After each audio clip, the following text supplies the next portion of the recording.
Welcome to the deep dive. This is where we dig into different sources to pull out the key insights for you. That's right. And today, we're looking at a really extraordinary personal story. It's a true account that I think really highlights inner strength and, well, defying what people expect. Our source material covers the solo bike ride of Pia Mishra. She went all the way from Mumbai to Leh on a bicycle, alone. Yeah, it's an incredible feat just physically, isn't it? But what makes this deep dive so interesting, I think, is that Pia's journey goes way beyond just endurance. Right. It's almost like a masterclass in, well, resilience, self-discovery. It shows how one person's challenge can tap into these universal truths about, pushing your own limits. We found some pretty sharp takeaways here that might genuinely surprise you. All right, let's do it. Let's unpack Pia's story. So where did this whole idea begin? What was the initial spark for such a massive undertaking? Mumbai to Leh, solo. It's quite a starting point. Yeah, the documents really zero in on this. Pia apparently faced a lot of skepticism. She actually mentioned, and this is a direct quote, people telling her, "You're a girl, you can't do this." Wow. Now, for many people, hearing that might just shut the idea down. But for Pia, that exact phrase, that challenge, became the launch pad for her resolve. Right. It wasn't just about the physical trip anymore. It was a statement.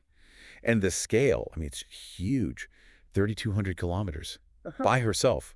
Just her bike and Google Maps for navigation. That really speaks to something, doesn't it? This idea of maybe adversarial growth, where the very obstacles, the things meant to discourage you, actually become the fuel. Yeah, like it backfired on the doubters. Exactly. That you can't do it. Somehow morphed into her, I absolutely must do this.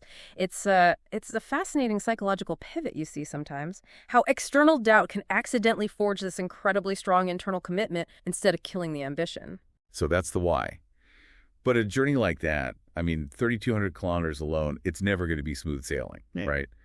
What kind of major roadblocks did she hit? Were there moments of real fear, real difficulty? Oh, absolutely. You'd have to expect them. And, often it's those first tests that really define things. For Pia, it happened literally on day one in Panchgani. Wow. Yeah, picture this. Her bike breaks down. It's already 8 p.m. Yeah. She realizes she has no mobile network coverage. Nothing. She's just sitting there alone outside a closed petrol pump. It's cold, windy, and her heart's just pounding. Oh, man. That's the moment, isn't it, where everything screams, turn back. Totally. The temptation must have been immense. And that's a real test of that initial resolve we talked about. Her reaction there is, it's a powerful insight into resilience. What did she do? Or think? Well, the source mentions this crucial internal conversation she had with herself. Basically, she told herself, if I turn back now, I'll regret it my whole life. Oh. That's classic regret aversion, The potential pain of future regret becomes a more powerful driver than the immediate fear or discomfort. It's a mental trick, almost, that a lot of high achievers use, sometimes without even realizing it, to push past setbacks. And she didn't turn back. She stuck it out. She held on, yeah. And thankfully, the story goes, the next morning some help did arrive. A local mechanic showed up, fixed the bike, and she could actually continue what must have felt at that point like an almost impossible journey. Incredible persistence. So, she navigated that first crisis, and presumably many others. Fast forward through all those kilometers, all those challenges.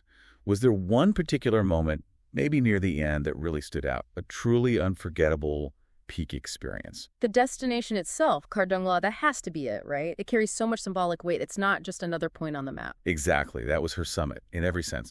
Reaching Kardungla, people call it the world's highest motorable road. It's way up there, 18,000 feet. Just staggering altitude. And the document gives this amazing image. Pia, standing there looking back, almost like she could see the entire 3,200-kilometer path stretching out below her. Wow.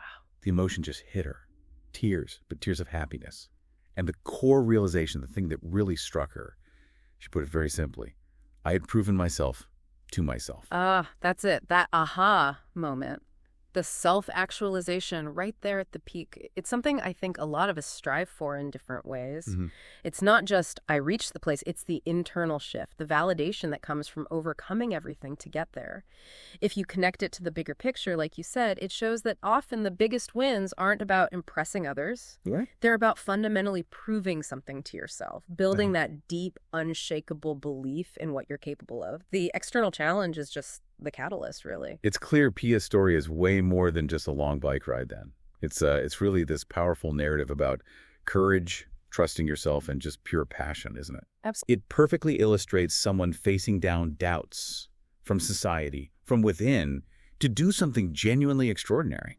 And if we pull back for a broader lesson, that whole challenge around taking the first step seems critical. Pia's story really highlights that. How so? Well, facing fear, uncertainty, that first step is often the absolute hardest part of any big change or journey.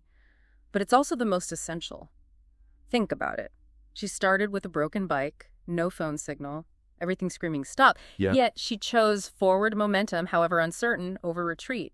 That decision right there made all the difference. So maybe the takeaway for you listening is something like this. As you reflect on Pia's journey, just consider how often life kind of asks us to simply begin. Just start. To just take that initial step, even if the whole path isn't clear, trusting that somehow it'll reveal itself as you go. Maybe ask yourself, what first step, no matter how small it feels, might be waiting for you right now, just needing that decision to take it.